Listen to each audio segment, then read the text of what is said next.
glowing hearts, we see thee rise, the true north strong and free.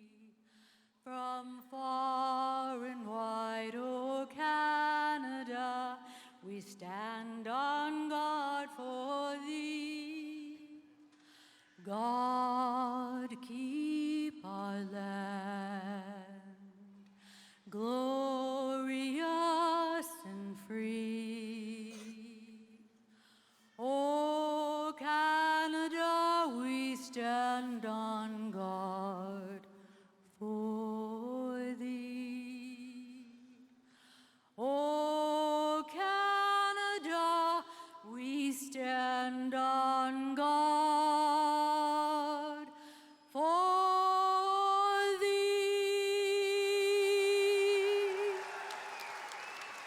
Thank you. Parents, please continue to stand for the playing of the Iroquois national anthem.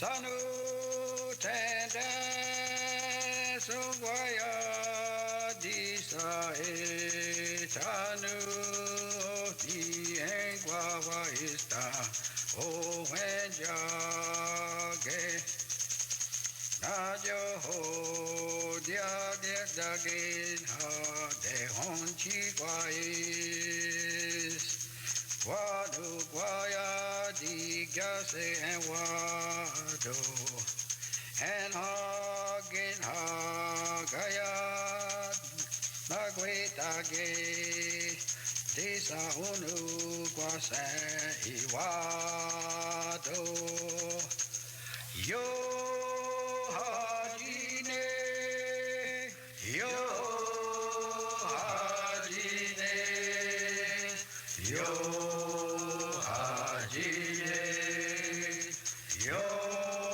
hajine yo hajine yo yeah. And that was Grammy Award winner Joanne Shenandoah singing "O Canada" before we had the Iroquois national anthem. Welcome to the On-Center War Memorial in Syracuse, New York for a pivotal game in the 2015 World Indoor Lacrosse Championships between the favored Canadian national team and the homestanding Iroquois Nationals. I'm Chuck Jaffe and I'm joined by Randy Frazier, head coach for the U.S. Junior National Team, here to bring you all the action tonight. It should be a great matchup, and this is what most people would say on paper is a preview of what's likely to be the gold medal game a week from now. That's why this game is interesting, but it's also the first time we've seen the Canadians here in this tournament. So let's take a look at their roster and tell you what we can about that. Randy, Canada is led, of course, by their captain, Dan Dawson, veteran pro. What have you got with the Canadians when you take a look at what he can do and everything else? You've got a big distributor as the lead player. How does the rest of it play out for them? Well, when you look at their roster, I mean, they're a stacked team. It's just a stacked group offensively and defensively. And watching them warm up, one thing that jumped out to me is just the size of their defense. Their defense are all enormous guys. They're going to be really tough to get inside against this team. Let's move to the Iroquois, show their roster. And while we look at that, you were watching them warm up. They brought something interesting to warm-ups too, didn't they? Oh, just watching them do their shooting drills, shooting their arc drill. Their arc drill is unbelievable. Those guys are all picking corners and hitting pipes on almost every shot. So a classic matchup. So we're ready to start. And right off the beginning, interesting roster change. Jeremy Thompson not taking the draws. He's actually sidelined for today's games. So you had Tyler Garrison, who took the initial draw, lost it, and the Canadians come out on offense. They come out lefty strong. 3 lefties, Zach Greer. Get that down. Dawson playing down low, up to Greer high. Oh, my bad. They're righty strong. Matthews with the ball. And a reset on the shot clock. Nice play by Dawson to keep that ball for the Canadians. Dealt down low. Jeff Shatler, Curtis Dixon with the ball. Matthews. Big contingent of Matthews' family is here. Saw them as we were entering. And the ball comes up in the stick of the Iroquois ahead to Tyler Garrison. Garrison running the break, dishes that across, and there's a score! Heine Thompson scores on the break, finishing the feed from Tyler Garrison, and the Iroquois jump ahead to a 1-0 lead. Yeah, the Iroquois take advantage there. Some sloppy play by the Canadians. As Dixon dropped the pass and turned into some transition, and Heine come off the left side off the bench. He's able to bury really bold, jumped at his first fake, wide open net finish. And that's literally Heine Thompson's first shift. He hadn't played the other day. He didn't play on Friday in the game against the United States. His brother Jeremy was playing then. So Tyler Garrison got that assist, couldn't come up with the ball on the draw. It comes out in the stick of Paul Dawson, and Canada will start with it. And it takes them too long to advance the ball, so the ball will go back to the Haudenosaunee. Yeah, Chuck, the defensive team has to get the ball cleared within 10 seconds past the midfield line, or it's a back, what is it, a delay of game situation? No, yes, it's a delay of game. It's a technical foul if they don't cross in 10 seconds here. In the National Lacrosse League, it's 8 seconds, but here it's 10.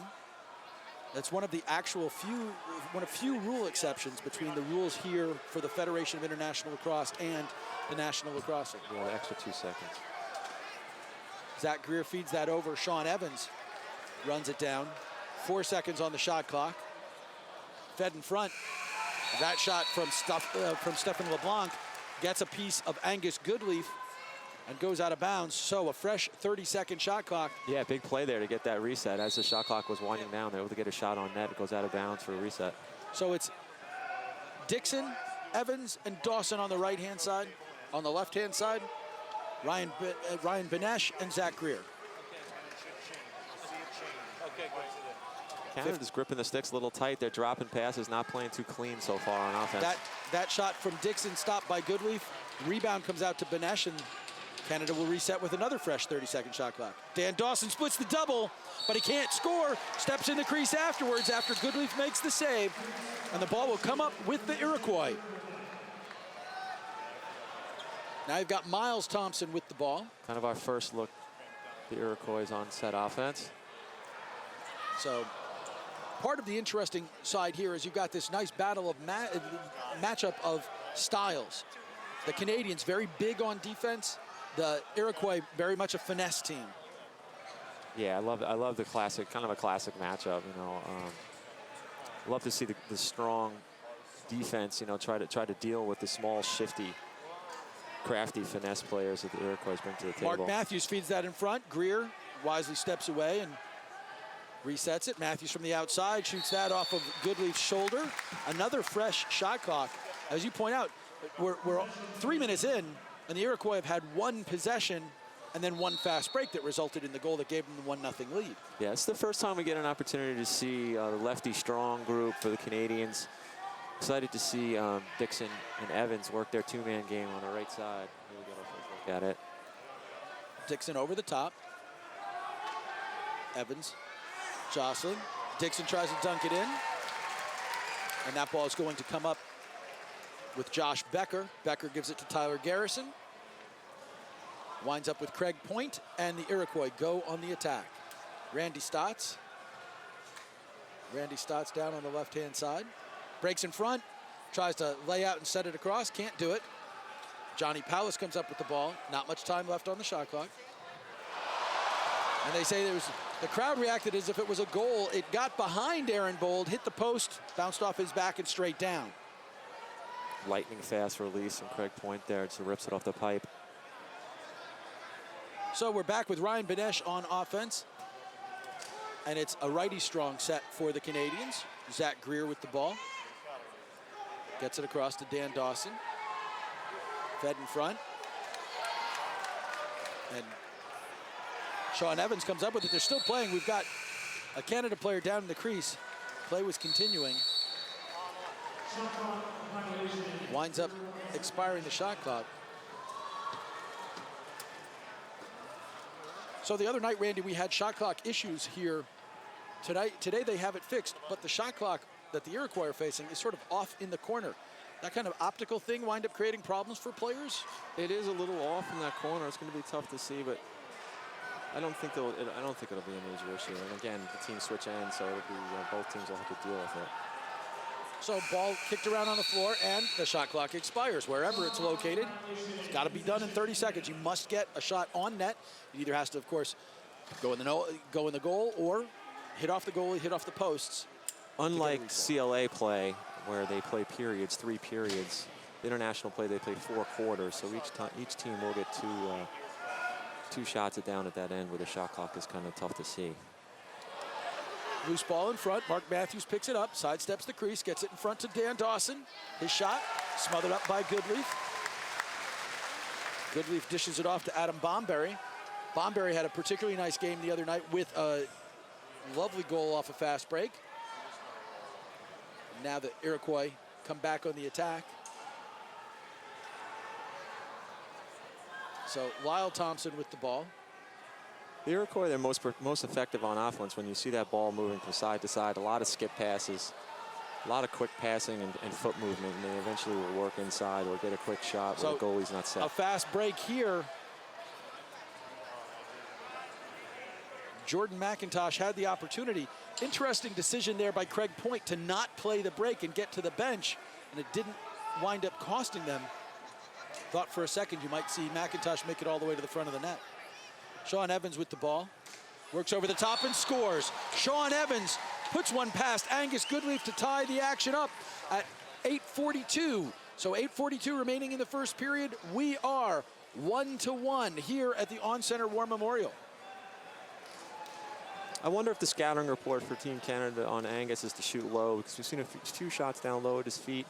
He is a big player, and there's not a lot to shoot up the top, so I wouldn't be surprised to see more shots down low if they continue to fall down there. Well, and of course, that took a bit of a high bounce. It was the bounce shot that made him drop down. And that's part of what you want to do, is move the goalie. Right now, the Iroquois want to move the offense. Johnny Powlis shovels it over to Jeff Shatler. Shatler moves that ball, eventually gets to Miles Thompson.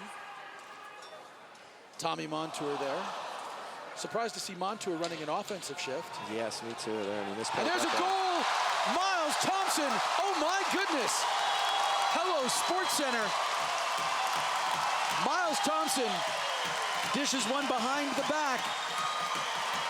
You have to watch every angle, and this angle, amazing. Tommy Montour drops that ball, but it's a scrappy play to pick it back up, and he hits his teammate. Takes really a poor angle behind the back shot, and just incredibly is able to put it into the short side high corner. But the big thing is, the reason it works is this fake here makes him look like he's going to go towards the center of the field. You wouldn't really expect at that angle to see the behind the back shot. Bold gave up the post. So we're 2-1 in favor of the Iroquois. Miles Thompson from Tommy Montour. The Iroquois throw that one away. It comes up in the stick of Dan Coates. Coates dishes it. 3-on-2 break. Paul Dawson's shot stopped by Goodleaf. Paul, Dan Dawson's younger brother. And here's Miles Thompson again with the ball. His brother Heine working in the center of the floor. Ball moved over on the left-hand side. Heine Thompson there to Miles. Jeff Shatler. And that shot by Craig Point stopped by Bold, but Point fighting for it, and they're trying mostly to get a fresh 30, and they do as the ball comes out to Miles Thompson. Nice play on that ball by Craig Point to keep it alive for his teammate to come in there and scoop it up. And being tired out of that scrum, he goes to the bench with the fresh 30. They got plenty of time. Bring on Lyle Thompson. So you have Lyle and Miles and Heine all on the floor. 3 of the 5 players on the floor. Jeff Shatler's shot swallowed up by Aaron Bold. And the Canadians come back on offense. Dan Coates shovels that off. Mark Matthews with the ball. Matthews behind. Sean Evans scored the first goal for the Canadians. Crafty player, likes to make that little dip and dunk. Matthews' shot hits the post. It hit the post, back towards Goodleaf, but didn't go in. So we've come to a break in the action with our score. The Iroquois 2, Canada 1. We'll take a break and be back in just a moment. You're watching the 2015 World Indoor Lacrosse Championships on Universal Sports Network Online.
Chuck Jaffe.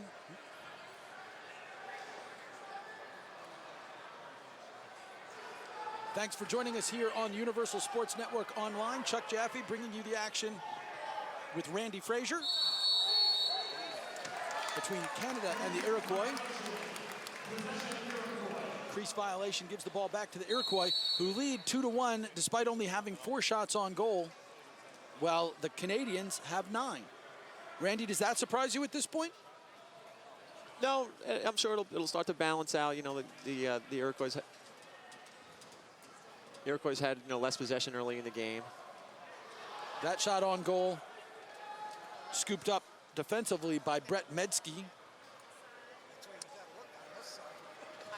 Gives it off to Scott Campbell, and the Canadians come forward, set the offense. Benesh with the ball, gave it over to the right-hand side. 3 righties, 2 lefties. That shot from Dixon. That's not really a quality shot. No, carried it a little bit long there. Your goalie easily tracks that shot. And that's fed in front, and a goal! Great feed to the front of the net from Sid Smith. Winds up feeding. I'll tell you, Curtis Dixon's having a bit of a rough game so far. Dropped that ball early, cost his team a goal. Just took a kind of a weak shot there, and on that one got back in transition, started to play some defense, but left his man wide open behind him. And not someone you expect to score the goals. That goal from Wenster Green, defender, moved up, ran the whole play, ran the floor ahead of Sid Smith, got that ball. And so the Iroquois lead. Jordan McIntosh gets the draw on a procedure call. So Sid Smith not known for really passing the ball and being the guy who's going to push the fast break, but worked there. Ryan Benesh's shot stopped by Goodleaf. Gets the ball back, being double teamed there by Brandon Goodwin and Tommy Montour. Good work by the defense there. So we wind up with a push against Canada. A little extracurricular. They're both going.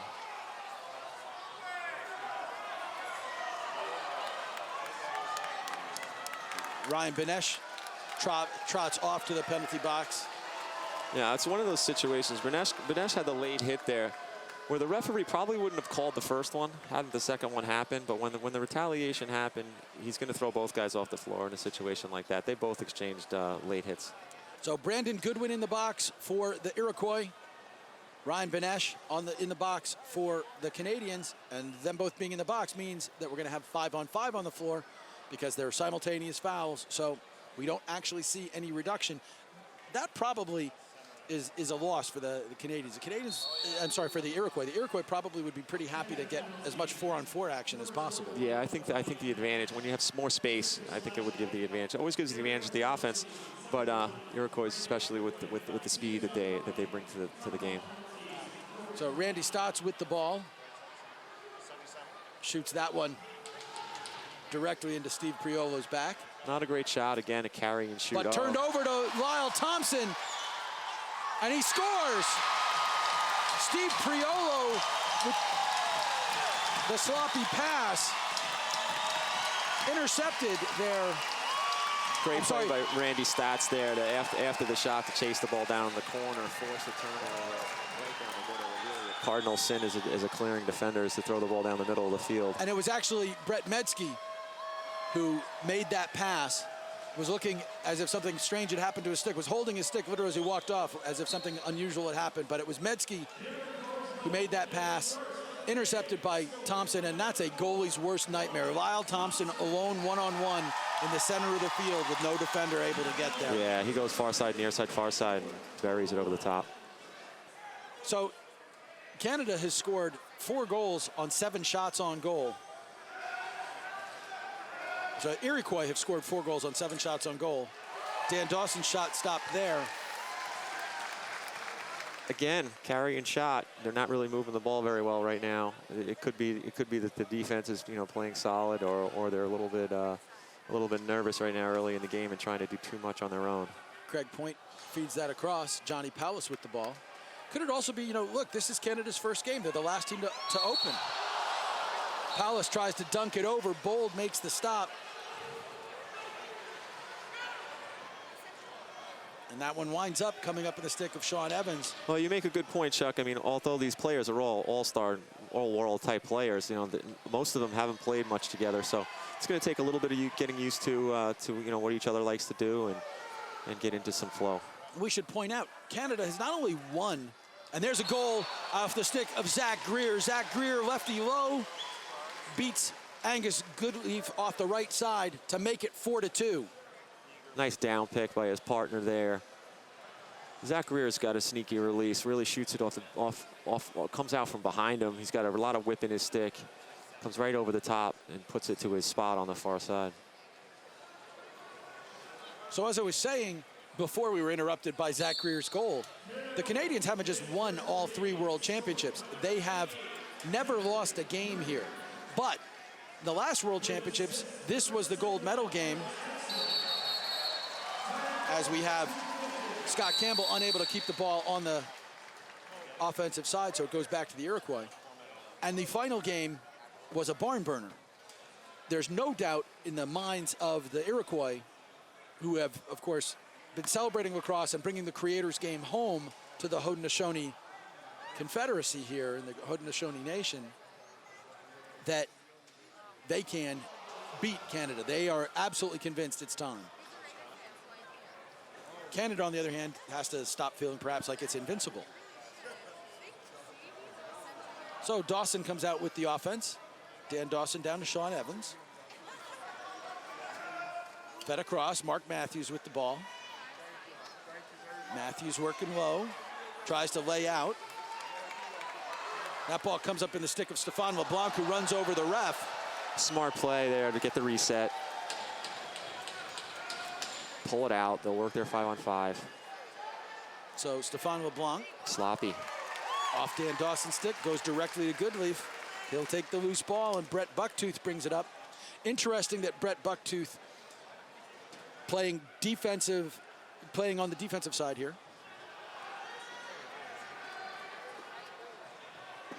So I think they're looking to generate some transition. They got a couple of these guys that can play offense playing out of the D door. So Fed up front. Craig Point scores. Craig Point finishes a feed from Miles Thompson. Craig Point's got a rocket. We could hear that thing ping off the pipe from up here. We're way up high. You could hear it like it was right next to us. He had a real accurate shot. See on the replay. So you've Draws got a double team. Some space for Craig Point. He shoots it overhand, kind of changes plane on it, shoots it mid-pipe. Near side for the righty. And at what point, Randy, you know, we're looking at a 5-2 lead with a minute left in the first quarter as the ball comes out to Adam Bomberry. At what point do you start wondering about your goaltender if you're Canada? Not for a little bit yet. I mean, it's early in the tournament. There's some quality shots that he's seeing. So Miles Thompson takes a shot. Nice save there by Aaron Bold. Brought ahead by Scott Campbell. Probably a 2-for-1. They look for an early shot here to get a 2-for-1. And there's a score. Mark Matthews from Scott Evans. That's the early shot that you were looking for. Well, that's off of ball movement. So you got the goalie that's kind of going from pipe to pipe. Nice overhand shot, hard shot to the short side. A little delay on his release too. Make it kind of deceptive release. So Jordan McIntosh and Tyler Garrison go back to it at the dot. McIntosh comes up with the ball. It's amazing the amount of talent that's out on this floor right now. It's really something to watch. So we're gonna have a 6-on-5. Canada's pulled their goalie. With 15 on the shot clock, there's a slight discrepancy. There's about a second and a half, 2 seconds extra on the shot clock. Means that Canada has to be particularly careful, right? Set play. Evans' shot stopped at the buzzer. So we have come to the end of the first quarter. Our score here at the On Center War Memorial Arena is the Iroquois 5, the Canadians 3. You are watching the 2015 World Indoor Lacrosse Championships on the Universal Sports Network online.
We're back at the On Center War Memorial Arena where the score is the Iroquois 5, the Canadians 3.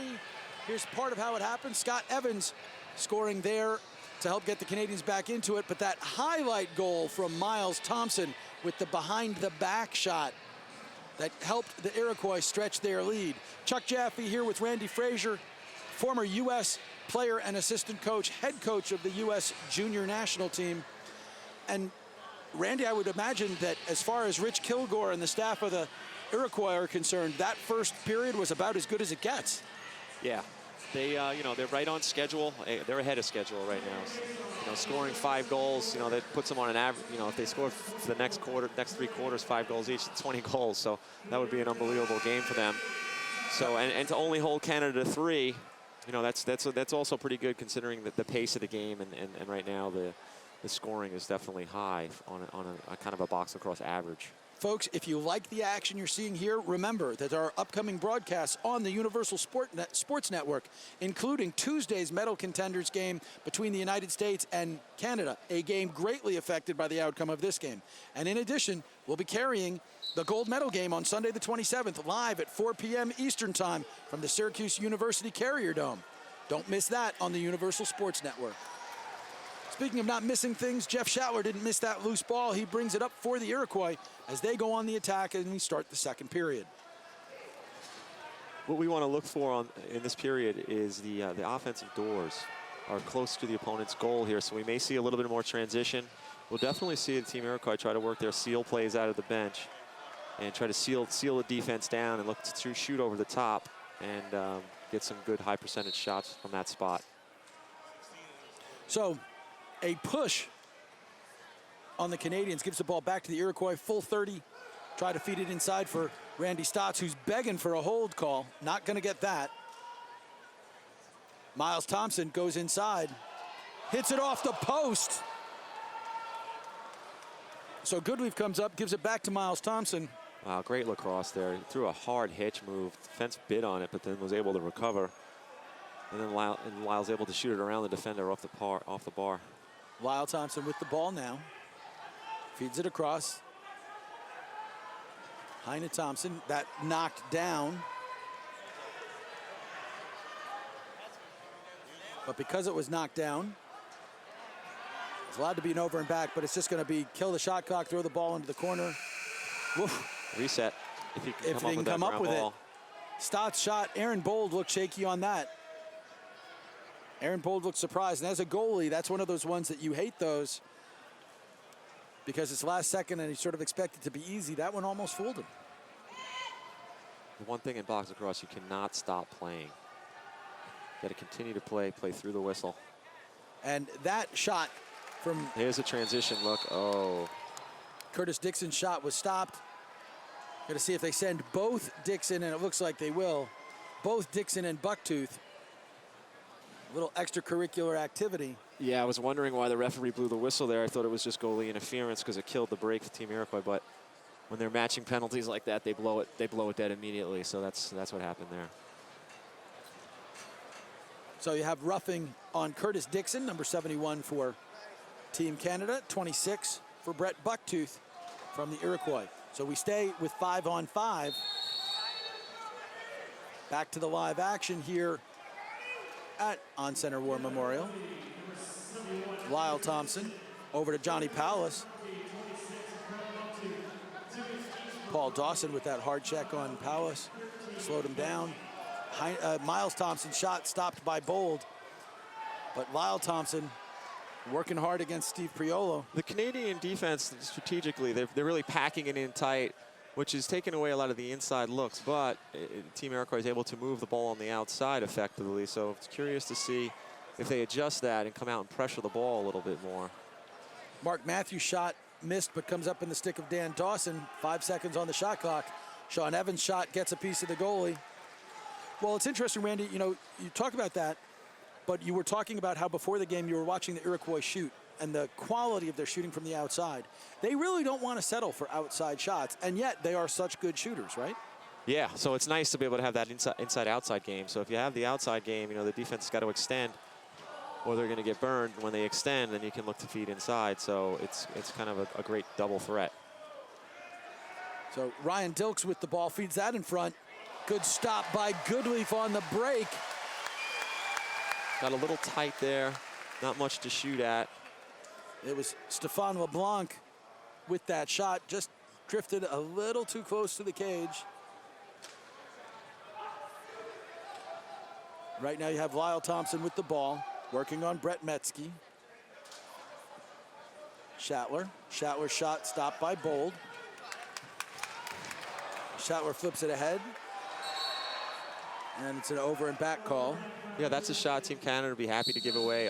Bold had nice positioning there, was playing the angle well. Not much to shoot at from that spot. So Priolo dishes the ball over to Dawson. He'll now head to the bench as team, well, no, won't head to the bench. Trying to change his midstream. 6-on-5 is coming. This penalty called. Right, so Priolo does head to the bench, and Aaron Bold goes to the bench because we have a delayed penalty call. But it took him till now to get everybody out. Now Sean Evans' shot, stopped by Angus Goodleaf. The first penalties, the matching penalties on Dixon and Bucktooth released, important because Dixon could be on the man up. So our first look at the Canadian power play. Looks like it's going to be a lefty strong group with Matthews at the point. Interesting. So Matthews with Banesh and Zach Greer down low. On the right-hand side, Dan Dawson, Sean Evans. And it's Wenster Green in the penalty box for the Iroquois.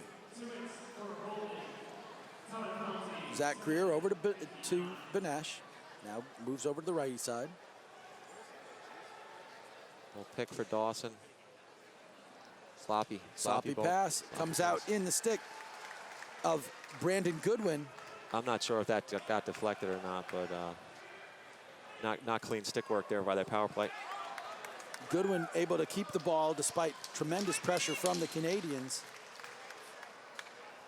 And now Iroquois will play to kill penalty time. Canada's got to be careful here with the talent that these guys bring to the table on this 4-on-5. Stotts loses the ball. It goes up into the crowd, so it's going to wind up being Canada ball. And Dan Dawson, who stayed on and played that entire defensive series, not something you see a lot of in box lacrosse. So we have 20 on the shot clock, a minute or so left in the man advantage. Fed up to Dawson. Dawson's shot knocked down in front, never reaches Angus Goodleaf. And you've got Briar Jonathan coming up with the ball for the Canadians, feeds that across. Lyle Thompson working Brett Metzke and slowing things down. Little different look from the Iroquois there on defense. They were playing a diamond instead of the traditional box that we normally see. They play the diamond, worrying about the shooters at the top, being real concerned with those guys. It lessens the availability of shots from the top, but will open up the crease shots. So we have Lyle Thompson winding up in the crease. We have Paul Dawson on top of him, and they're going to send Paul Dawson to the box. Deciding that Paul Dawson gave a little too much there. So the last... One thing you'll find is when the man-up team is playing defense, the referees are more apt to call a penalty than they do normally. I just think that through my experience, you see that a lot more than you do. You see them call ticky-tack fouls like that you might not normally see in a 5-on-5. Well, functionally what they were saying was Lyle Thompson was in the crease and the play was over, and Paul Thompson sort of took a whack and landed on him. But you've got... Yeah, and I'm saying that I just don't think that would be called in a 5-on-5. Right. You know? And you have them scrumming for the ball, and it comes up with Johnny Powers, who shovels it out. Shot wide, and then up into the crowd, so it'll be Canada ball. So here's how it sets out. Wenster Green still in the box. They better be careful because they're bringing it up near the box. Wenster Green comes out to play defense, so it's now the Iroquois at full strength, and the Canadians with 1.5 minutes to kill in a... And they're shutting Dixon off, so they're playing face-guarding Dixon, not letting him get the ball. Dixon working Briar Jonathan, and there's a lot of pushing and shoving going on there. And there's one that could have been called. Oh, I thought that was going to be a call for sure. So Wenster Green, who's already got a goal in today's game, shoots that one wide. Ill-advised, it's going to wind up being an over and back.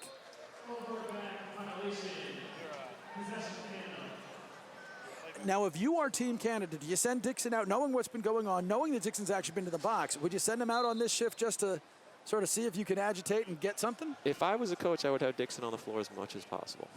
The guy is just a spark plug, powerhouse, can do it all. And it seems like he's the type of guy, too, that the more that they hit him, the better he plays. And they have been a lot of hands-on. If you're on the far side, as you watch the ball, it's the far side that has had Dixon and Dan Dawson.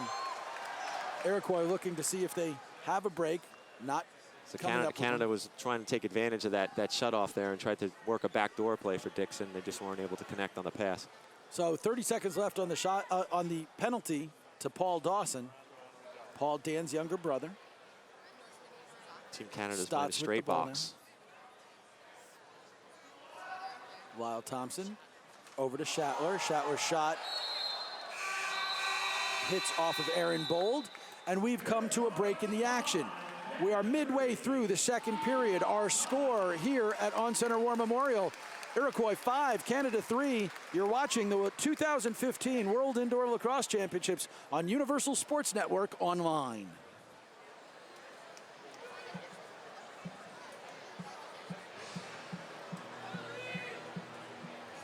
You know, when we sat here, I said, oh, this is wonderful. You can see everything. Right. I forgot about the players hanging over. Oh, wow.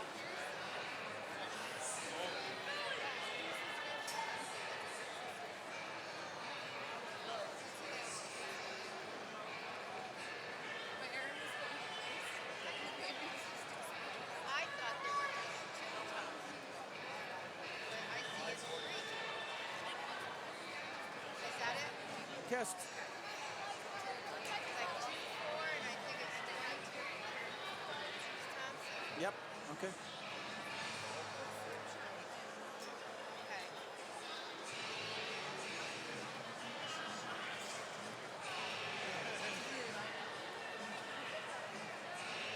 Upcoming broadcasts on the Universal Sports Network include Tuesday's medal contenders, Team Canada against Team USA, airing at 11 p.m.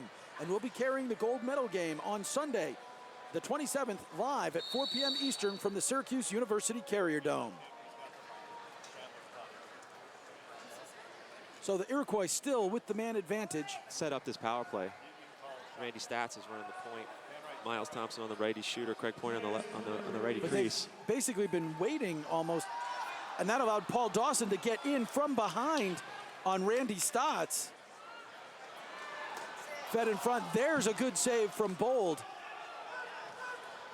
Well, what you saw there, Chuck, an experienced play on the power play as the penalty's ending. They actually let the man come out of the box and start into defense before they attack the goal, so that they don't give up the cherry pick on the other end. But it almost wound up still being the cherry pick, as it turned out. Mark Matthews' shot swallowed up.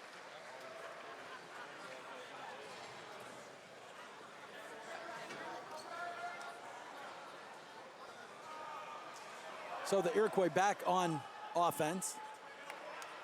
Seems to me Canada's stepping out a little bit more, not quite as packed in.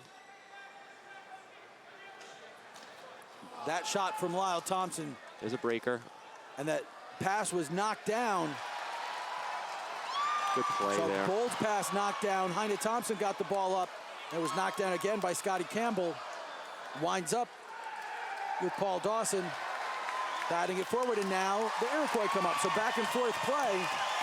All started by a nice play by Shatler. Something actually, as a coach, we usually don't like the players to do that, try to knock down the goalie's pass. But he's face guarding that goalie as he makes the pass and gets a piece of the pass, and eventually the ball ends up back on their offense. Well, you talk about face guarding the goalie. How much of that is about the time that someone spends? It was a quick, you know, here's the ball, he's trying to throw it out, as opposed to standing there to try to face guard. Yeah, exactly. That's why it was okay in that situation. It was so quick. You know, you don't want to stand there for a few seconds and give your opposition time to get up the floor. You give up a fast break. So Lyle Thompson's pass was errant. Ball gets kicked around. Not a fresh 30-second shot clock, though, so only 10 on the shot clock. As Stotts has the ball, feeds that over to Paulus. Bold was already down. Shatler's shot, basically trying to make sure he could beat the shot clock. And we will see another foul called against Team Canada. It's Paul Dawson going back to the penalty box. Got him on a slash there. I don't know if we'll get a replay of it, but So I Paul think it was Dawson. on Johnny Paulus after that shot. Paul came down hard on his upper arms and shoulder area. Well, you know, we talked about that play where they called Paul Dawson and you thought it was because there was that disadvantage, and that's a common thing that when you see it, when there's the team that has the advantage. But the flip side is Paul Dawson's game is about being physical. It is. If the refs take that away from him, how much does that disadvantage Canada? Well, it definitely does, but I think the situation there was John Palace was down on the ground. So when a player's down on the ground and you slash him, the refs are more apt to call So that. here's a breakout, a 2-on-1. Stopped. And the ball rolls all the way back. Lucky break for Canada. That ball actually seemed to catch Brett Metzke by surprise. It was Dan Coates who had the breakaway that was stopped by Angus Goodleaf. Our shots on goal are a little closer to even at this point. It's still Canada with 21 shots on net, only 3 goals. 18 shots on net for the Iroquois. Fed in front. Zach Greer can't come down with it because the ball doesn't get through. Good defense. Adam Bomberry brings it forward. Just under a minute remaining on the man advantage for the Iroquois.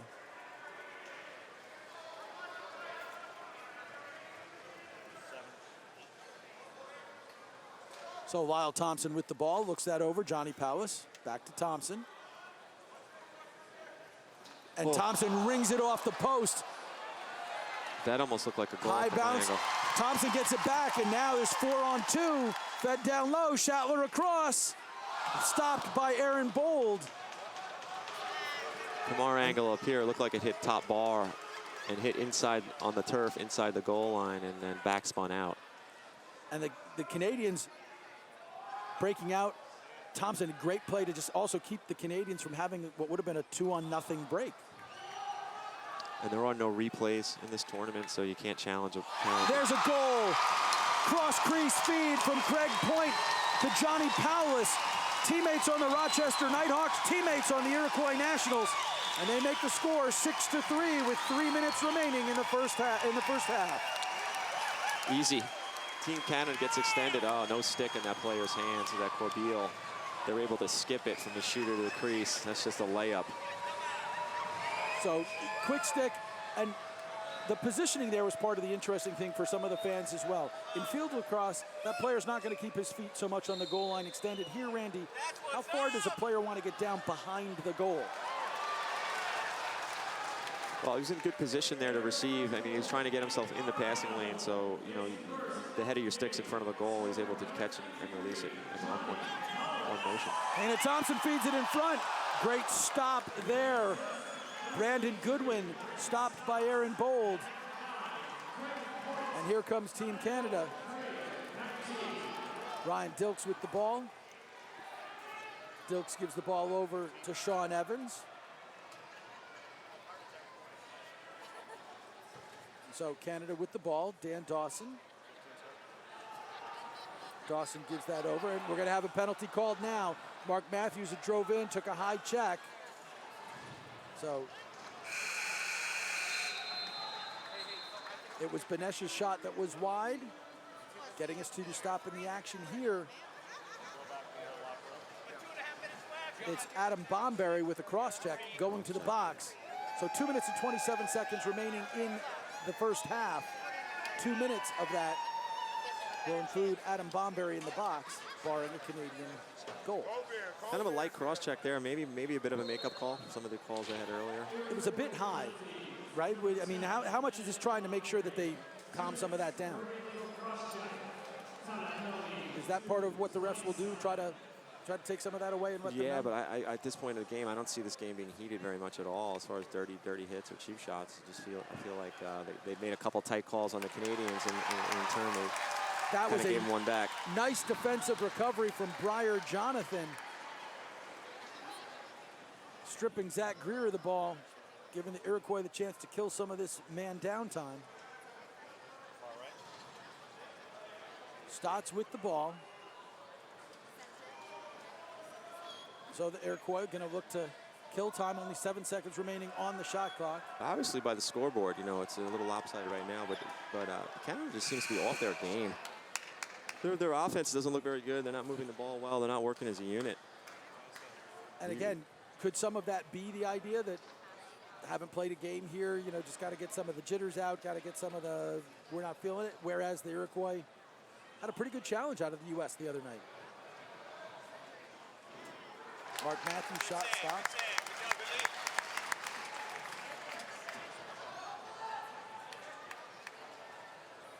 So Green with the ball for the Iroquois.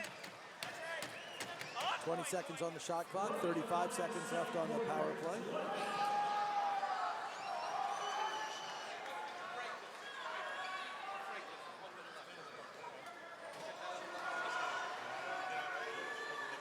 And that outside shot from Lyle Thompson, stopped by Bold. Dan Dawson. Quick shot's going to come here on a 2-for-1. Fed in front, Banesh's shot, and then a goal on the rebound. Nice work in transition from Team Canada there. They look the trailer. Dan finds the trailer, gets a good shot on net. The defensive slides over that trailer, leaves Matthews wide open for the rebound. So it's pass here to Banesh. There's the Banesh trailer, makes, leaves Matthews wide open for the rebound. and Matthews sort of took a check to the back of the head there, really more just kind of falling out of the way, not anything that the refs were going to call, but a power play goal for Canada to cut the advantage down to 2, 6-4 in favor of the Iroquois. Might see a quick timeout here, yeah. So just under 30 seconds. The shot clock is off. That would favor the Canadians doing what, Randy? What would be the appropriate, call the timeout? They're going to pull their goalie. So we're going to see the 6-on-5. They're going to get their play set up. You see Coach Jameson's down there writing up his play. And of course, it's interesting that it is Coach Jameson, that being Cody Jameson, himself one of the best players who could be on the Iroquois national team, but is injured. You have Coach Paul Day there.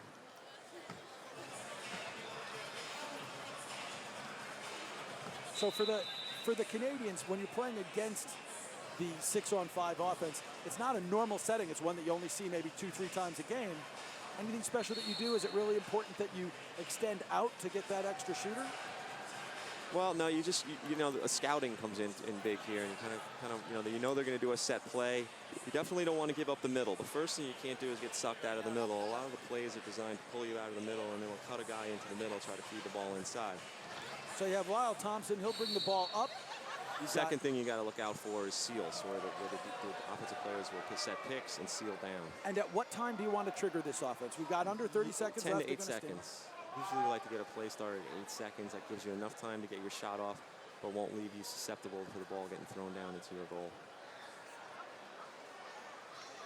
So Stotts now with the ball. Seal pick there from Lyle Thompson. Fed across.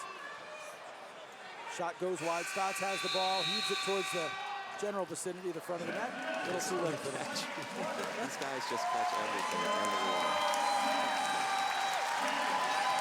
So we have come to halftime here, and the Canadians have never lost at the World Indoor Lacrosse Championships.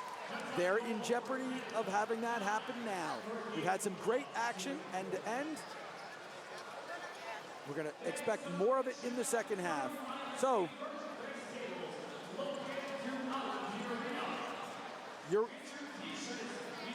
we'll be back with some highlights from the first half and more.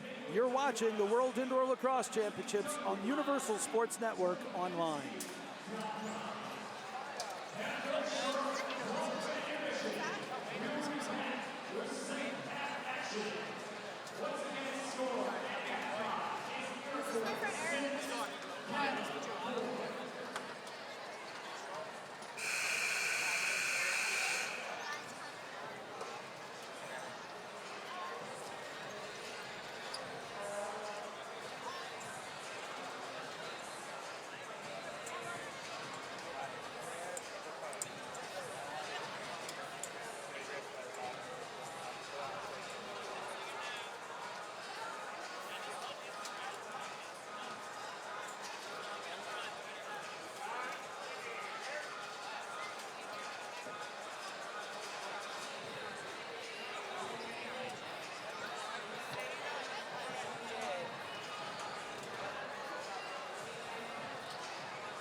Welcome back to On Center War Memorial, where our score is Iroquois 6, Canada 4. Let's look at some of the first half highlights.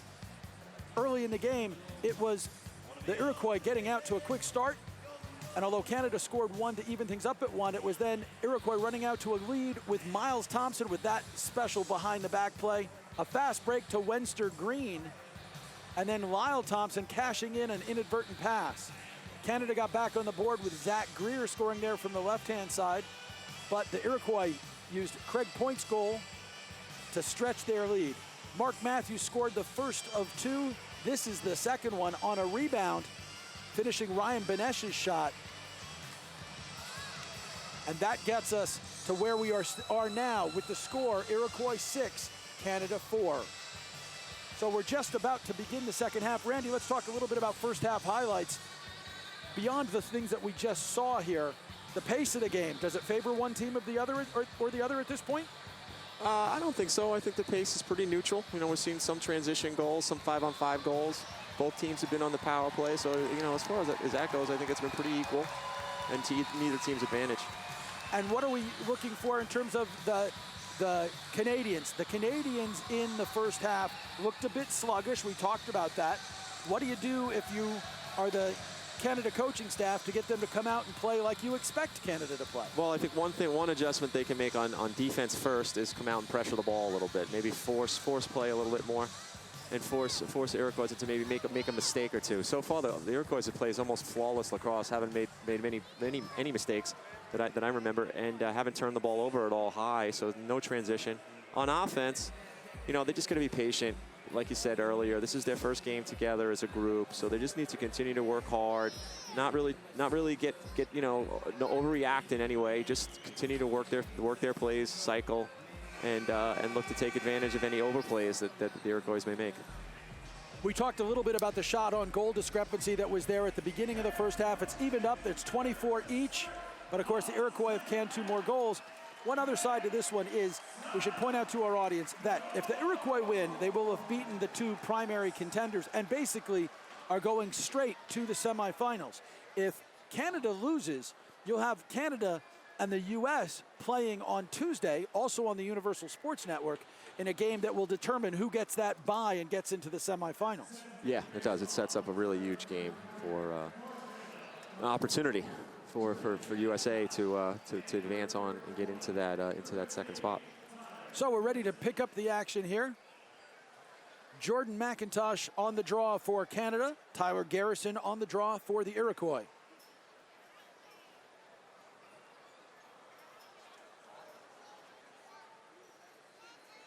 We have again seen even shots on goal. Our delay right now being caused by the doorway that the Canadian team walked through, not quite sealed. You don't want to have anything behind the cage, anything in the corner where people could be knocking it around, right, Randy? Yeah, no doubt. You wouldn't want to crash it through those doors. And everybody who plays long enough has some horror story about something like that happening to somebody they know. Great win back. Kyle Rubish comes up with the ball. It's been a quiet first half for Rubish, who's usually a vacuum cleaner on the ground balls. Stéphane LeBlanc brings the ball up on offense. And Canada goes back on the attack. ISO play here, giving them some space. Dixon back to Dawson. On the left-hand side, Mark Matthews. 2 goals already for Matthews. Fed in front. LeBlanc, soft shot because his hands were tied up. And it comes up with Tyler Garrison as the Iroquois get their first offensive possession in the second half. Lyle Thompson with Stotts on the right-hand side. Thompson corrals the errant pass, gives it to his brother Heine. That shot errant but comes right over to Randy Stotts. And the shot clock is going to expire, which will give Canada the ball back.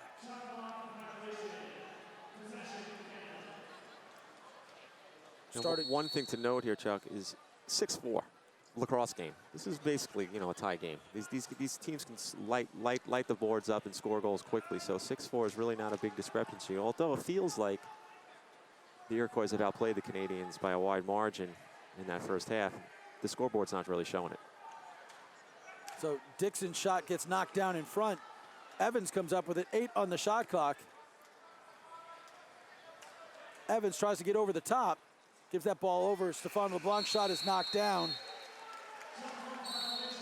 And Evans has to stay on to try to make sure there's not going to be a fast break going the other way.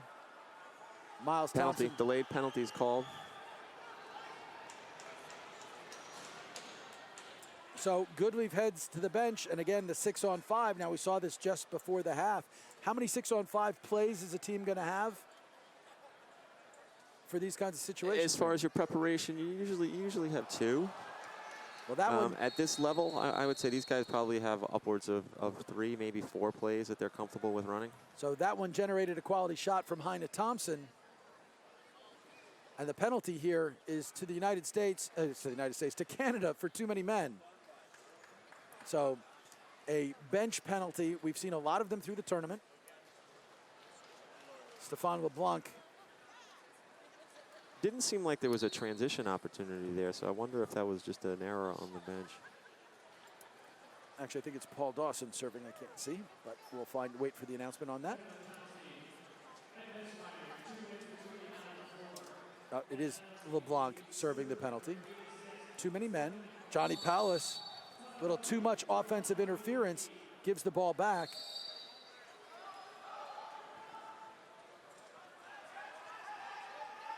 Chris Corbeil gives that over to Dixon. Dixon's got Lyle Thompson bearing down on him. This is dangerous. Dixon shot wide, comes up to Benesh. Benesh's shot hits Goodleaf. Anytime Dixon gets ahead of steam towards the net, it's dangerous for the defense. He made a nice little roll to the inside there. Got a decent look at the net. Adam Bomberry gives it to Stotts. 18 on the shot clock. 1:10 remaining in the penalty. Stotts down low to Miles Thompson. Stotts scores. Randy Stotts, straight overhand to the back of the net, and it is 7-4. Wow, their power play, these guys look like they've been playing together their whole lives. They just flow so well, and everything is smooth. The ball doesn't stay in anyone's stick. They all seem to know where each other is going to go. And a little twister action, sort of Stotts had the goalie leaning to his right, put it by the goalie's left Yeah, he shoulder. dipped his left shoulder, kind of leaned to the short side, and then kind of twisted it a little bit, put it on the far side low. And then technical violation on the Canadians on the draw, so it's going to give the ball back to the Iroquois. That was a big goal. You know, the 3-goal lead is where you start to, a little bit of spread there. So this next goal is going to be really important too. Lyle Thompson gets it across to his brother Heine. Stotts now breaks to the center, can't control it there. Lyle Thompson, almost no time, shoots it wide.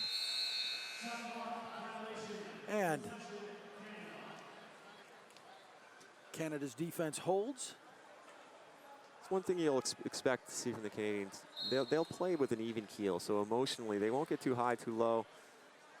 It's something that the Canadians coaching staff and a lot of Canadian players preach is just kind of play with that even keel, always play hard, never let the highs, never get too high, never change a game, be consistent to the game plan, and play through any adversity. Mark Matthews frustrated by Angus Goodleaf there. Miles Thompson, and that pass picked off. Canada trying to run a break, sees that they don't have it. Jordan McIntosh slows things down. Ryan Benesh with the ball. In my experiences playing with and against, mostly playing against Iroquois teams, is they play with a lot of emotion. So when they're down, they seem to play harder and maybe a little bit more frantically. And when they get up, they relax. So we saw that a little bit against Team USA. When they had the big lead, they relaxed and let Team USA get back in the game. Breakaway and a goal! And a goal! Tyler Garrison feeds Jeff Shatler. And the Iroquois have doubled up the Canadians. It's 8-4. Watch the break here. Randy, explain what happens with this break in terms of how Garrison holds the defender. Yeah, it was a nice play by Garrison there. He kind of double hitch. He looked at the pass, and he never really looked at the goal. The defender stayed off, and the defender got caught in the middle. Didn't play either guy. And a passing lane opened up for the one-timer on the far side, and they're able to convert it. And typically, you want that defender going where? You want the defender stopping the ball. You want the defender cutting off the. In that situation there, I would have hedged more towards the offensive player who was coming off the bench and actually gave that defender a better look at the net. This way, my goalie knows where it's coming from. He has a better chance to save it, and you have the weaker shooter shooting the ball. Dixon loses the ball. 71 guarded by 71. So the ref calls timeout. They're checking on Zach Greer, who is down in front of the net. And Zach Greer limps off. Didn't see what happened to him there. It might have been a slash inside or an ankle turn. I didn't see it. The crowd had been reacting to a big swing off the ball by Curtis Dixon. Curtis Dixon locked up with Brandon Goodwin. Ball nearby, big swing that seemed to catch Goodwin in the shins. Certainly got a big reaction from the crowd here. So we're going to see what the refs do here. Shot clock. I think they're going to figure out how much was left on the shot clock. 13, looks like. Now the other side here, you know, we talk about Canadian captain Dan Dawson. And if there's a criticism of Dan Dawson at this point in his career, a lot of people think he needs to shoot more. He hasn't really shot much here. Do you believe he needs to start shooting more? Well, when I coached Dan in Boston, we always wanted him to shoot more. He's such a skilled player. He's so tall. He shoots some great angles. But one thing, you know, this past season and the last couple seasons with the Nighthawks is he has shot more. And in this summer, winning a Mann Cup, you know, he has shot the ball more. So I do expect him throughout this tournament to shoot the ball more. And he actually did take some shots earlier in the game. He's a great triple threat guy. He can feed, he can pass, he can dodge. You know, the guy can do it all. He can lead. You know, if you're starting a team, a solid team, you know, one of the first guys you'd want is Dan Dawson. Great hustle play by Sean Evans, gets the ball back for the Canadians, but then they miss the connection, and it's going to be a breakaway for Adam Bomberry.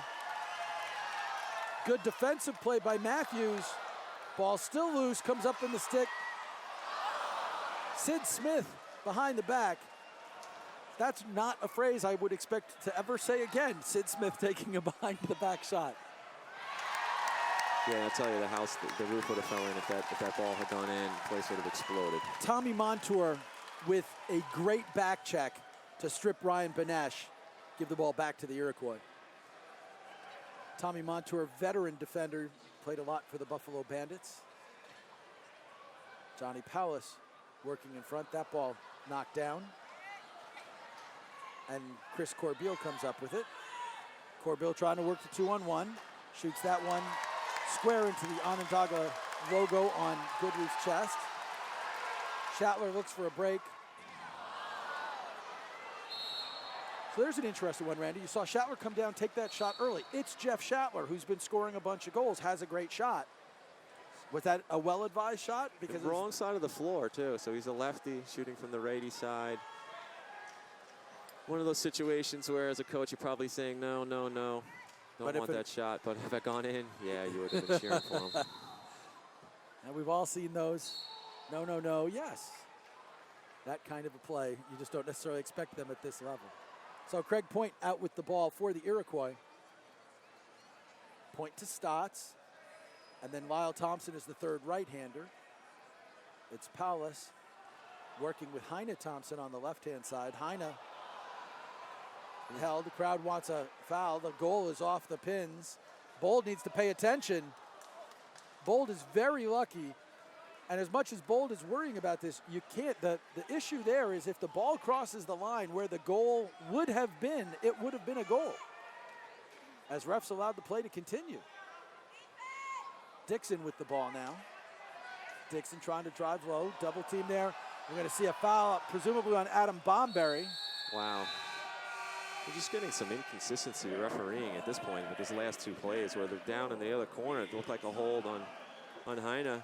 And then it looks like almost the same exact play on the other end, and the other official, not the same official, different official makes that hold call. So these guys need to get on the same page and find some consistency in their calls. Well, Canada needs to get some offense, trailing 8-4. We'll see if they can do that when they come back on the man up after this message. You're watching the 2015 World Indoor Lacrosse Championships on the Universal Sports Network online.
Welcome back to On Center War Memorial.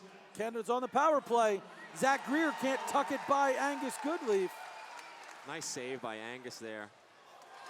Getting low, keeping that ball out. And let's see if Canada gets the ball back and is still on the man advantage. It was interesting.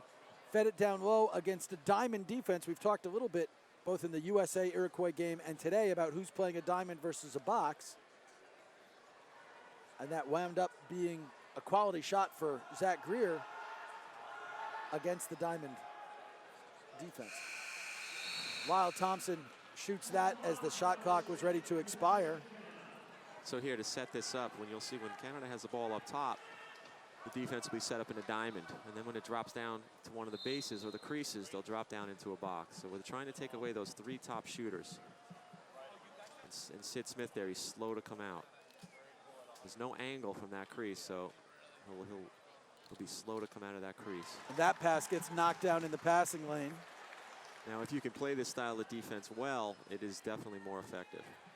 It's just more of a challenge to play it. You have to really be on the same page. Sean Evans' shot winds up behind the net. Sid Smith picks up the ball, and the Iroquois. So Heine Thompson gives it off to Randy Stotts. Iroquois, again, trying to kill clock. 27 seconds remaining on the penalty. 10 seconds remaining on the shot clock. So here the defense plays a man-to-man with a backer. Extra defender who's there to just help. And ball comes up to Canada. They've got 13 seconds in the man up, but it helped by the fact that Stotts lost his stick. Fed over to Sean Evans, fed in front. LeBlanc's quick stick knocked down by Goodleaf. Ball comes out to Canada. Dixon, unaware that Adam Bomberry was coming, able to hold the ball. Of course, Bomberry was sent to the box for cross-checking Dixon. Great save by Goodleaf, taking away the high corner from LeBlanc. Angus exploded on that shot, was able to make a blocker save. And LeBlanc takes this one much more into the body.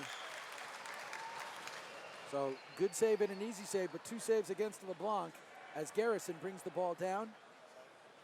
Lyle Thompson feeds that across and fed in front. Miles Thompson in the crease before he gets that shot away, so it would not have counted. Great look there by Jeff Shatler, cross crease, find his teammate on the doorstep. So Canada back on the offensive.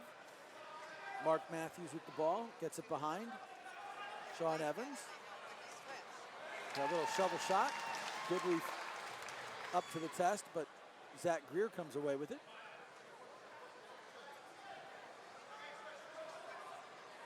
Greer a little, suddenly we're going to see a penalty in front. Greer with the ball. So they're going to wait now to pull the goalie. Bold goes to the net, 6-on-5. Some boos coming from the homestanding Iroquois fans. Fed in front to Greer, he can't finish. Doesn't get a fresh shot clock, 5 on the shot clock. Fed in front to Matthews. Matthews shoots it wide, and that will kill the shot clock. But Canada will get a man advantage as Brett Bucktooth heads to the penalty box. Last couple of sets down, I think the intensity level for Team Canada has definitely picked up. These 5 offensive players are playing hard, trying to get the ball to the middle, trying to generate some good shots. Angus has just been stepping up huge, making save after save on these guys. Bucktooth called for a trip, so he gets a trip to the penalty box for his efforts. Canada out lefty strong. Matthews, Benesh, Greer, Dawson, Evans. Dawson with the ball, up to Matthews, and Matthews scores. Mark Matthews just registered his hat trick by stinging the high corner off of the off-stick side for Angus Goodleaf. Good ball movement. What's interesting here to see, fundamentally sound Matthews. He shoots the ball so overhanded, almost as cross-handed, straight over the top. Can't be more accurate. A lot of velocity. There's nothing a goalie can do in that situation. Absolutely, and if you had just drawn a line straight up past where that shot went, that's where Mark Matthews' family is sitting here at the On-Center War Memorial. Tyler Garrison comes out with the ball, loses his helmet. So 8-5 now after Matthews finishes a pass from Dan Dawson. Craig Point shoots that wide. Ball comes back to Heine Thompson. 12 seconds on the shot clock. Moving pick up top. Turns the ball over to Canada. Let's see if they can keep up the pressure here. I would keep getting the ball to Matthews. He seems to be the hottest player for Team Canada right now. Well, and there he is there. Pretty good timing on that one, Randy. You Yeah. keep getting the ball to him, and he just made it a 2-goal game. Mark Matthews has 4 of Canada's 6 goals. It's now 8-6 with just over 3 minutes remaining. Yeah, just gets a little seal down, little pick action down. They can switch, gives him a little space, and he puts it right off the hip, right off the pipe and in, far side. There's so little to shoot at in box lacrosse, but especially these goalies who are so good at it as well. You don't even see it. You can't see the spot. You got to trust your shot. You got to realize that your stick will find the line. There is some space there from if you get your release from your release point. You just got to trust it and put it there. You know, lacrosse a lot like basketball. So you get streaky with your shooting. You know, players get hot. They're feeling it. They're feeling their release is smooth. It's coming out to where they want it. You just want to keep getting those guys the ball and get as many shots as possible for them while they're hot. So Canada basically has had make it, take it, and now they get the ball back. They can cut this to a 1-goal game. LeBlanc over to Evans. Down on the far side to Dixon. Little seal there. And a goal! Curtis Dixon, who you were going to feed the ball to earlier because you like him driving to the net. Well, he drives to the net, steps away, and fires that shot. And now it's a 1-goal game. Yeah, whereas Matthews is fundamentally sound with his overhand, what we have here is a side arm, off the back foot, short side. Degree of difficulty there is very high.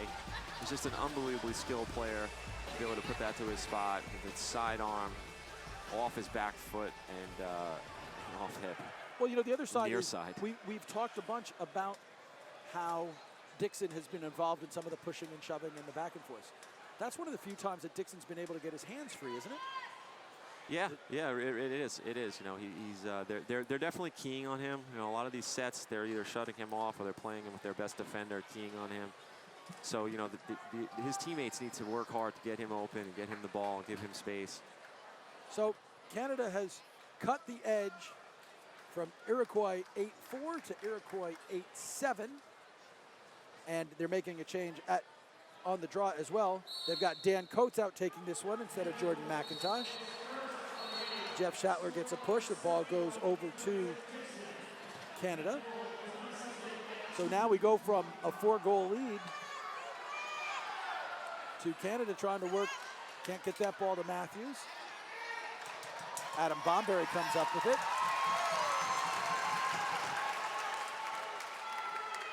Bomberry gives that over. Schattler. Back to Bomberry. Stays and plays on the offensive set. Powless down low. Fed across. Miles Thompson with it.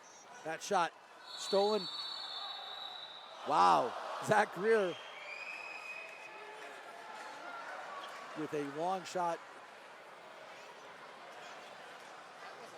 It wouldn't have counted. Greer committed the foul. When he got the possession, the play was dead. However, Greer took a shot length of the floor, empty net, because Angus Goodleaf had come out to get an extra attacker. He could have actually gotten the extra penalty on that. That was kind of unsportsmanlike play. He's angry because he got the penalty. He knows it's a penalty situation, so he knows that shot's not going to count. Well, and one of the things that players should know is that in indoor lacrosse, when the whistle blows, drop the ball. Don't roll it away. Don't do anything else. That's a great way to get a delay of game penalty. And you're right, Randy. He could have. I'm sure he knew he had been called for the foul. So Iroquois back on the attack. It was me that was surprised that he was called for the foul. Greer in the box. Nice foot save by Aaron Bold. Fresh 30 as Schattler comes up with it. Lyle Thompson's shot stopped. Reset. And another reset. Ball now behind the net. 1 minute in the third period. Fed in front. That one looked like it got through Bold, but just didn't get through between the pipes. Just off the inside of his foot, and it snuck out. Miles Thompson gets it to Lyle. So Smart decision. Fresh 30, and there's about 40 seconds remaining in the period.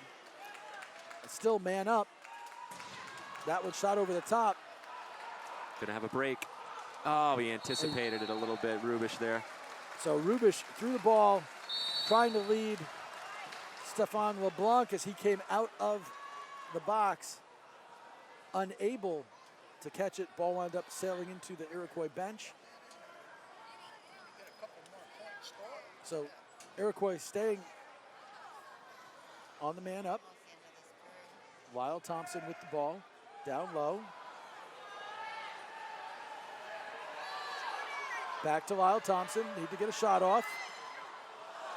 And Bold stops that ball. That's got to be a penalty. No. For those who didn't see it, we'll see it was right at the end of the period. A little action between Miles Thompson and Paul Dawson. So we got through that without a penalty call. There's 18 seconds left on the penalty to Zach Greer. We have a one-goal game as we head to the fourth quarter. Your score here, Iroquois 8, Canada 7. You're watching the 2015 World Indoor Lacrosse Championships on Universal Sports Network Online.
Welcome back to On Center War Memorial Arena in Syracuse, where Canada has made it a tight one after the Iroquois got out to an 8-4 lead, extending their halftime edge. It has been the last 3 goals from Canada, including that one from Curtis Dixon. You had that goal from Jeff Shattler early, but the Canadians have scored the last 3 goals to make it 8-7. And we now have 15 minutes remaining. Randy, 8-7, kind of both teams now back on schedule. You talked about being on schedule at halftime and how the Canadians were off. A lot closer now, right? Oh yeah, yeah. I mean, you know, this is the box game. This is where we thought it would be, one way or the other. You know, 1-goal game, 15 minutes left. I would guarantee, almost guarantee, 5 minutes left in this game. It's going to be a 1-goal game, and the team that gets the last run is going to walk out of here with the W. And folks, if you like what you've been seeing here, you need to understand it's not just this game. There are plenty of games because the Syracuse community has really come out to support these games. You've got the Upstate Medical University, who's provided incredible care for the international athletes, and the city's gone all out. There's sort of a mini Olympic-style branding campaign with banners and international flags throughout downtown and around the county for all of the countries here at the World Games. So they're celebrating the international visitors, but if you haven't been, well, you've got a week left because there are still games all the way up till next weekend when, of course, the gold medal game will be at the Carrier Dome in Syracuse and may feature these 2 teams in a rematch. McIntosh tries a twister, doesn't get by Goodleaf as he won the draw out to himself, and the ball comes up with the Iroquois. Lyle Thompson dishes that off. All even. So we're back to even strength. Good To have defense. Greer playing defense, which is not where he normally is. Brett Medsky playing some defense. And now you have him on the break. He's going to go one more up to him. No, he's not going to give it to him. So Jordan McIntosh heads to the bench. He, of course, won the draw and got the first shot of the 4th period. Canada down. Canada has never led in this game. And that shot by Stéphane LeBlanc. That's not really LeBlanc's strength. LeBlanc is more an accuracy shooter than a let me blast it past you kind of guy, right? Yeah, he's a great mid-range shooter. And you know, even though you're shooting it down in that low spot, he's still looking for a spot there in between the stick and the leg. He sees a hole down there, and he's going to try to put it there. Craig Point's shot wrestled away by Aaron Bold, picked up by Miles Thompson with the fresh 30-second shot clock. Lyle Thompson on the ball, trying to look for some inside game, staying away from Medsky. Shattler gets that ball over, and there's a goal. Miles Thompson from Jeff Shattler. We're back to a 2-goal lead. It's Iroquois 9, Canada 7. Great shot there. Cross-crease pass. Let's see what we got. Shattler, little mid-range shot. Feet set. Puts it to the spot. Far side low. And not much that Bold's going to be able to do. That's what we've said. When you've got that great shooter, there are those shots that every goalie's going to give up, and that would have been one of them, I guess. He didn't move on it. You know, he trusted his positioning. You know, the thing about that. And there's a goal, an answer from Chris Corbeil. Unexpected, fighting for the loose ball, just gets it up and shovels it into the net over the shoulder of Goodleaf. Great effort there. Just kind of a grind out goal. Just these guys are working the ball. It's loose. They're just working it closer to the goal. And 3 or 4 guys touch it. Well, interesting side there was also who was out. You now have the Iroquois on this draw have changed to have a 3 of their players back. They had only 2 back on the last one. Did they? Yeah. Big hit off that draw. Yeah, teams took either go with a balanced look with 2-2, or they start to get a little bit worried or get more defensive. If they're losing a lot of faceoffs, they'll put 3 guys back in the defensive zone. So it's 9-8. We're under 13 minutes remaining in regulation. And these World Games have featured some very close games. That shot stopped by Goodleaf off the stick of Benesh. Good cross-field pass, quick shot. Nice job by Goodleaf to get across there and make that save.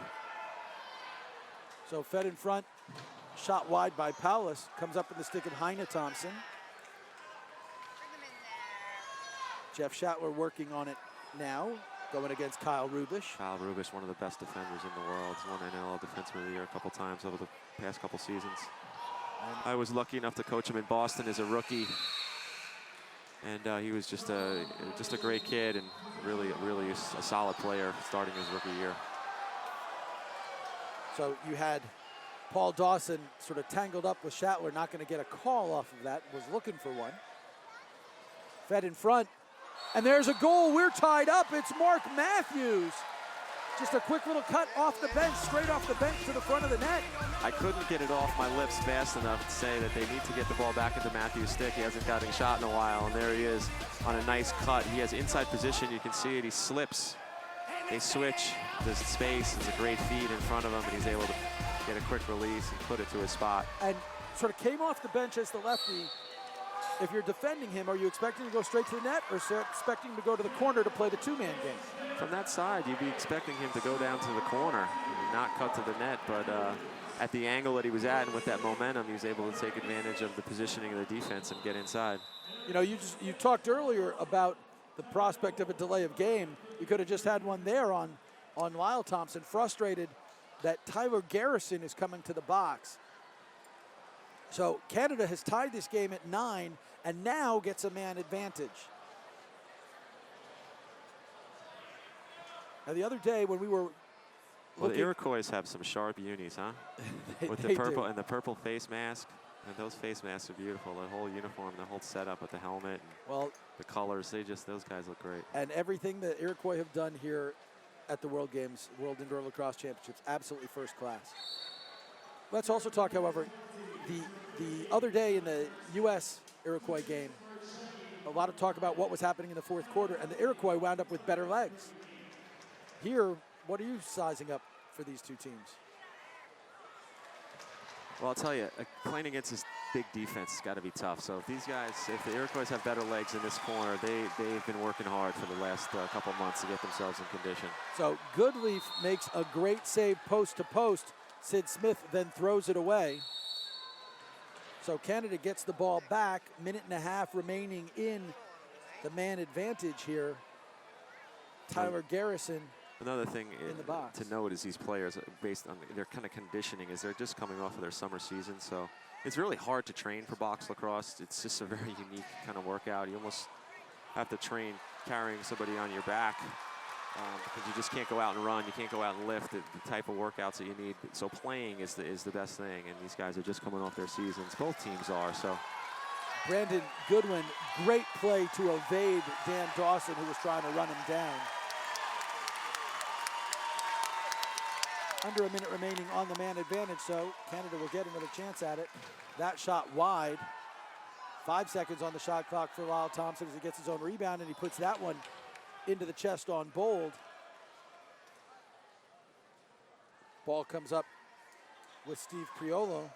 Important set here. Last chance on the power. And it'll be a big hold for the Iroquois if they get it, considering the momentum of this game has shifted dramatically. They're running a little wheel play. And a great play defensively.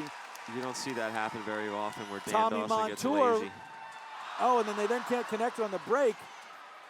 Contact here, right below us. Montour and Dan Coates were going at it. Now kicks away to Schattler. Schattler comes up with it, 13 on the shot clock. They can hold until almost the end of the man advantage. Another advantage to Schattler's kind of pocket and stick setup is on loose balls. When the ball goes into his stick, it's just not coming out. So they kill the penalty, but they had nothing left on the shot clock. Schattler takes that outside shot. Easy save for Bold, and now we're back to even strength with the Canadians having the ball. With a fresh defense in there, so Iroquois should be able to play a good defensive set. Dixon again tried that sort of shot moving away, that little turnaround shot. This time it doesn't fall for him. Again, 9 all, 9 minutes remaining. in regulation. And these World Games have seen some very close games at some of the other levels. And there's a score from Schattler. Jeff Schattler, straight overhand to the back of the net. So they wave it off. They're waving it off. They're waving it off. And we'll have to see why they're waving it off. So you have Sid Smith up arguing and Schattler sort of following. It appeared that the Iroquois had broken the tie. The crowd not happy. The crowd finally, the crowd could make a difference as this game goes on. This is a big crowd. They've been pretty quiet in the second half. They had a lot to cheer about early. They're waiting for a reason to explode.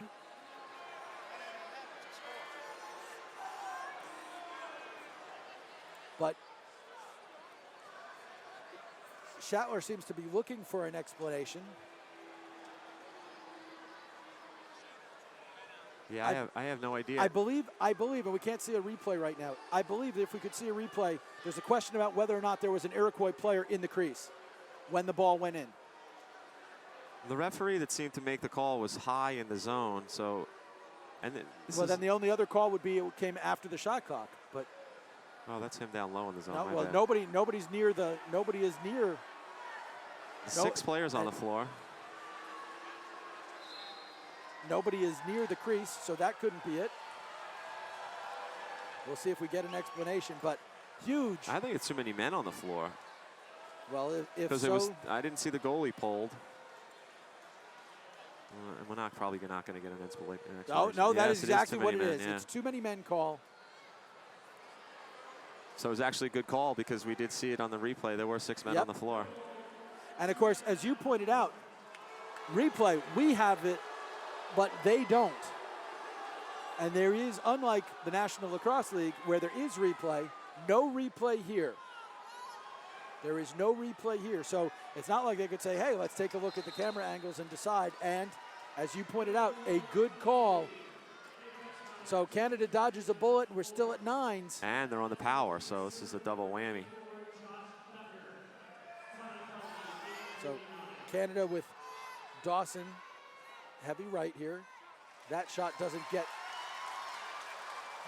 through to get a reset. Sean Evans comes away with the loose ball. Nifty little catch there by Mark Matthews. Evans' shot is wide, winds up on the back of the net. They say that Dawson stepped in the crease. Evans pressing a little bit there. He shot, trying to shoot it through guys' sticks. He just threw a bounce pass through one of the Iroquois' legs, and then forced a shot on that last one. Here's Tyler Garrison. Garrison met down low by Jordan McIntosh. Up high, Schattler. Interesting little nifty. Got to stick stay fake there. tight on Schattler at this point. He's red hot. And that one missed by Lyle Thompson. Picked up by Stotts. He shoots that wide. And there's a push call against the Canadians. I don't like the call. Going to give the ball back don't like to the call at all. Stotts. Looked like the Canadian player had position. So we've come to a break in the action. We have 7 minutes and 46 seconds remaining in regulation. Your score at On Center War Memorial, Iroquois 9, Canada 9. You're watching the 2015 World Indoor Lacrosse Championships on Universal Sports Network Online.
Upcoming broadcasts on the Universal Sports Network include Tuesday's game between medal contenders Canada and the United States, airing at 11 p.m. And we'll be carrying the gold medal game on Sunday, the 27th, live at 4 p.m. Eastern from the Syracuse University Carrier Dome.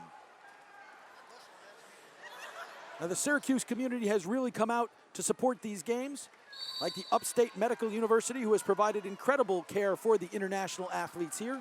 And the city has gone all out, setting an Olympics type of atmosphere. You can find flags from the countries in the World Games throughout downtown and around the county. Everyone has been very impressed. If you can get to the Onondaga Nation, come to Syracuse before these games end next weekend. It's well worth the trip. 9-9 our score here. Lyle Thompson loses the ball. It's man up. Miles Thompson shoots it wide, trying to beat the clock.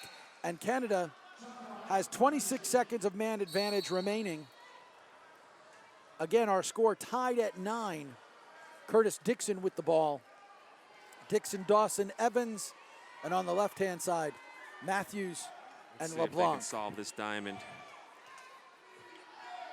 Up to Matthews. Goodleaf up to the test, doesn't know where the ball is. Luckily, it was rolling away, and Adam Bomberry got it. Headmans the pass to Tommy Montour.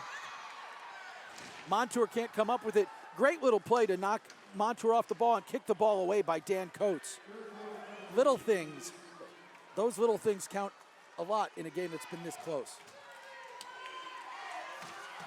And Dawson scores. We've been waiting for it most of the day for Dan Dawson to take a little bit more aggressive roll shooting. There it is, gets through 5-hole on Goodleaf. Canada has its first lead. It is 10-9. Yeah, clutch shot by Dan. He comes in as the trailer. Last man entering the play. Shoots it from the top of the ladder. Then release point from Dan is 12 feet up in the air, and he shoots it straight down low.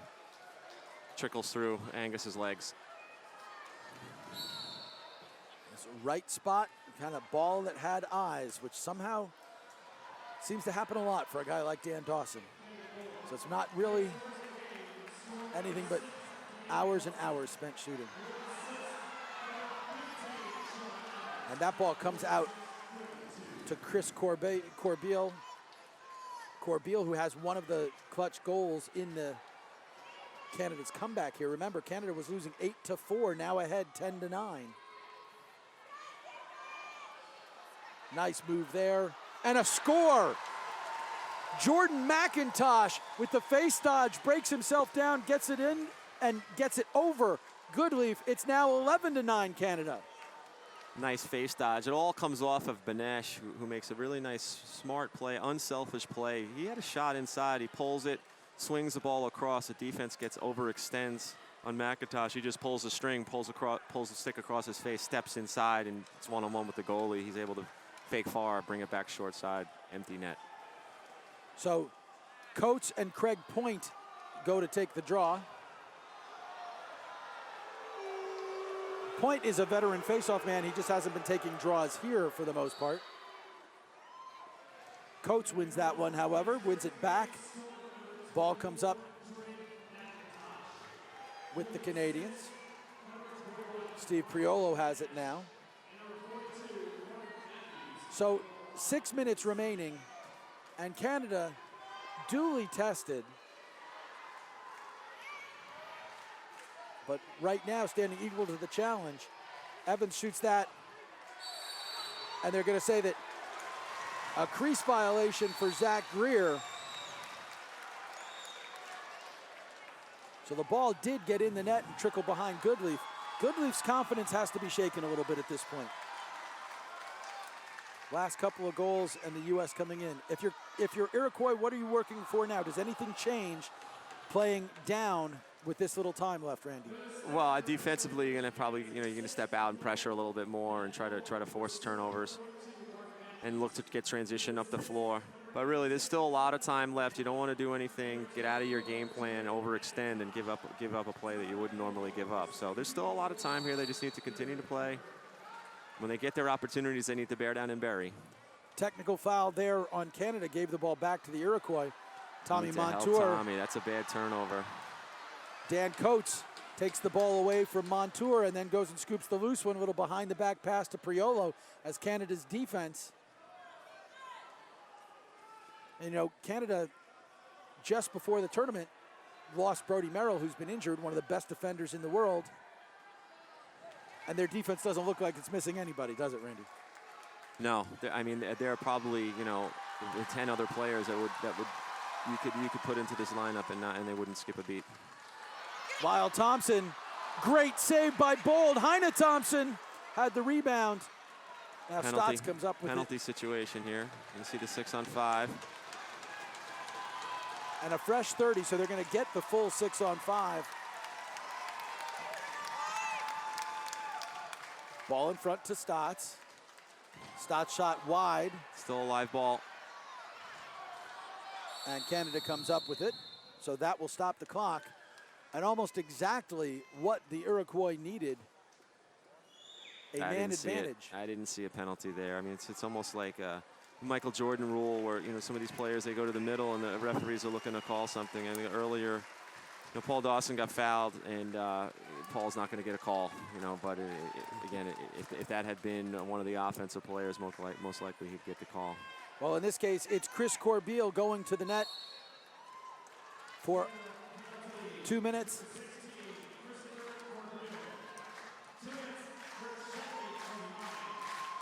So they call him for a check from behind. Stotts with the ball, shoots that off of Bold's left leg. Point comes back with it, fresh 30-second shot clock. Point up high, shoots that one into the logo on the jersey. And Need to come up with that loose ball. Ryan Dilks could not gather that in as they headman the pass to him. Johnny Powers tries to feed it across. Shatler now has the ball. Shatler to Stotts to Lyle Thompson. Little pick play. And that one's caught in Aaron Bold's pads. Iroquois shots not quite as accurate as they were earlier in the game. Guys are getting tired. They're losing their legs a little bit, and you lose some accuracy. We're now under the 3-minute mark. And we talked about, do things change? Here you have Iroquois with the man advantage, but they're not really doing anything to try to press Canada. No, you don't want to press here because you end up pressing, you end up giving up a goal, and then it's even a harder hill to climb. So let the 30-second shot clock take it away. Play solid defense. Stick to your game plan. You get one more chance at the power here. So 36 seconds left on the man advantage. 20 seconds left on the shot clock. I'd like to see him try to work the ball inside versus settling for some of these outside bombs that they've thrown the last few times. They're heavy left, 3 lefties, 2 righties. Here's a little rotation. Stotts to Shatler. They worked a nice pick play against Team USA. Heine Thompson. Ooh. Great save by Bold.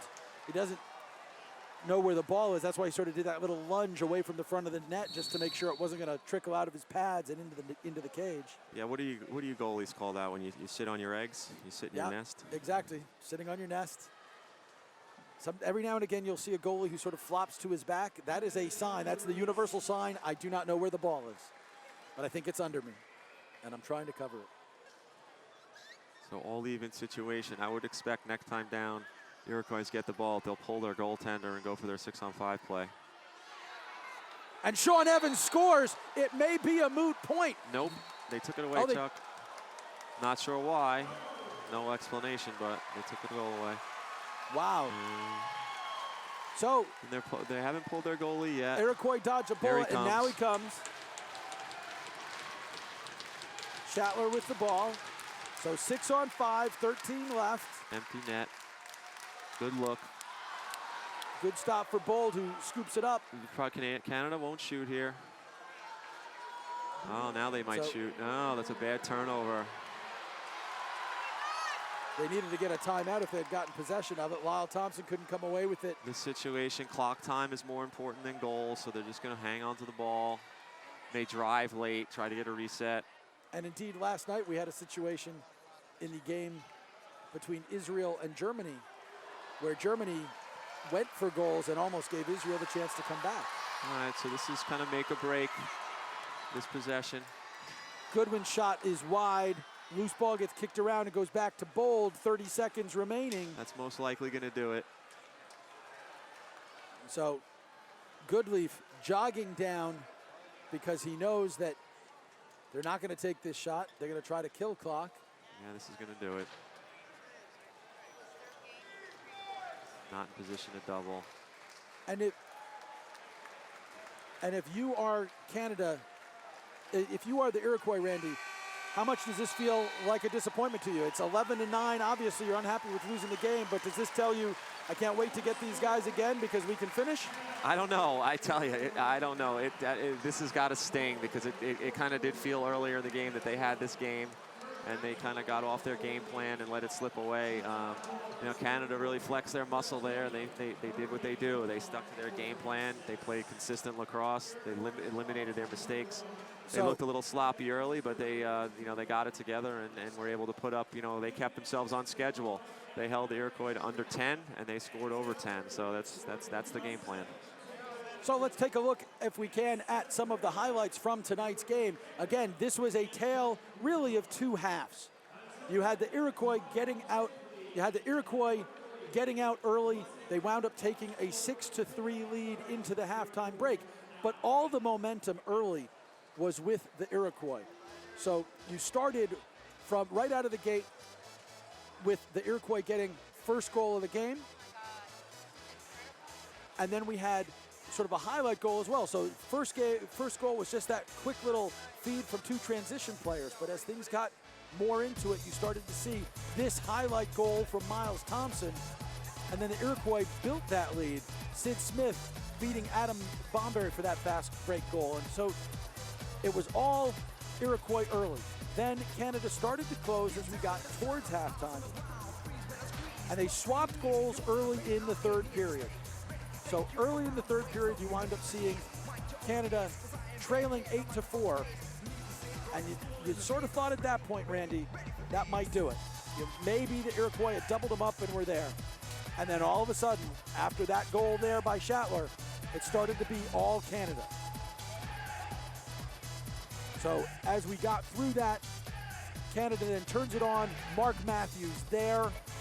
Mark Matthews again. Canada drawing closer. Did give the Iroquois one late goal, but it was Matthews scoring his fourth goal there.